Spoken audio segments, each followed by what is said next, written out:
chair, the edge of my chair. You can use the edge of your couch. Similar effect. So I'm gonna put the edge of my chair right below my shoulder blades. My feet are a little wider than shoulder width apart. My knees are tracking outward, similar to squat form. So my chin is tucked in, my gaze is gonna be forward. I'm gonna lift those hips. As I lift those hips, I want two 90-degree angles in my legs and really squeezing those glutes at the top.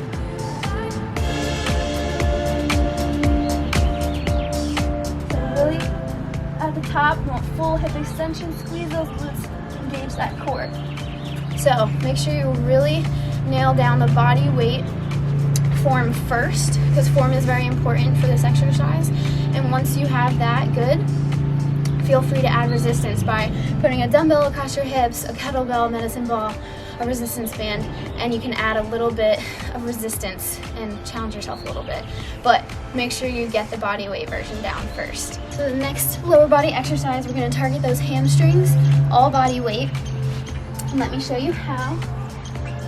So I'm gonna lay down on my mat, I'm gonna get up into a glute bridge, squeeze those glutes, and leave my hips up and walk slowly to try to straighten those legs and slowly walk them back in, all while leaving those hips straight up in the air.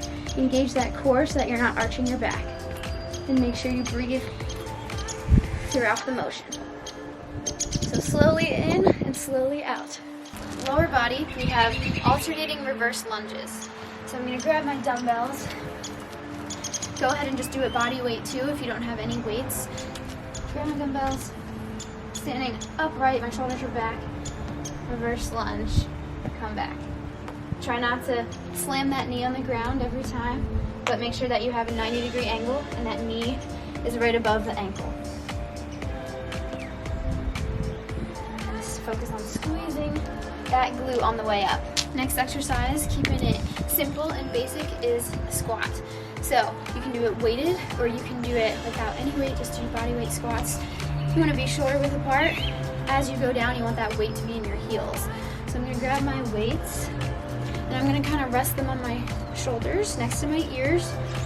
Shoulder width apart, my weight is going to be in the back of my heels as I slowly lower. And I'm going to squeeze my glutes as I rise. Exhale as you push up through those heels and engaging the glutes as you press up. First upper body exercise that we have is tricep dips. So it's gonna get that muscle back here. You can do it on any ledge or the edge of your couch. I'm gonna use a chair because most people have a chair. So my hands are gonna go on the edge of the chair. I have a slight bend in my legs. Down. Exhale as you push yourself back up. Make sure you keep those elbows in nice and tight, and you want to really feel that squeeze in the back. The next upper body exercise we have is double arm Bentover Rows. So you can use a resistance band, you can use a medicine ball, you can use water jugs, anything that has a weight to it really. Get creative if you don't have dumbbells. I'm going to use dumbbells. So I'm going to stand shoulder width apart. Shoulder width apart, slight bend in the knees, sticking my butt out, nice flat back. And your arms are nice and relaxed by your sides, and you pull straight back.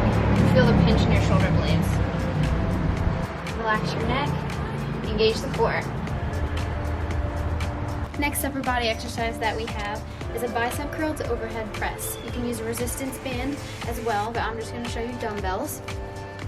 So, nice and easy, keep it slow and simple and controlled. Curl up, rotate, press overhead.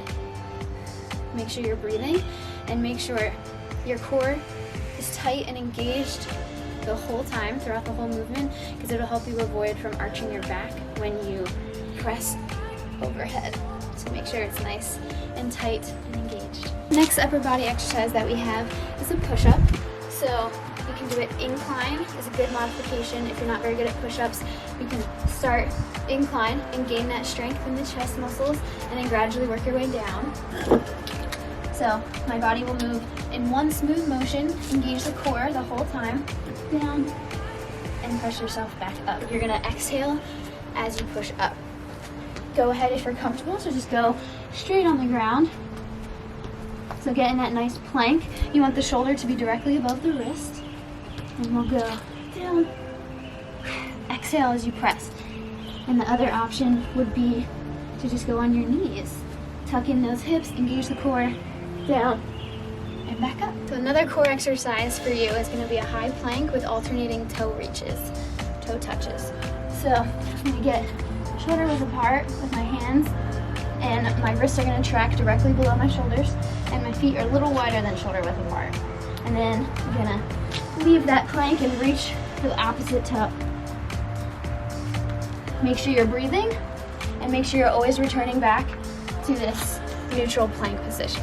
So we're gonna work on that core with in and outs. So I'm gonna lean back slightly, the legs go out, and you tuck them back in. Try to reach for those heels every time you bring them back in.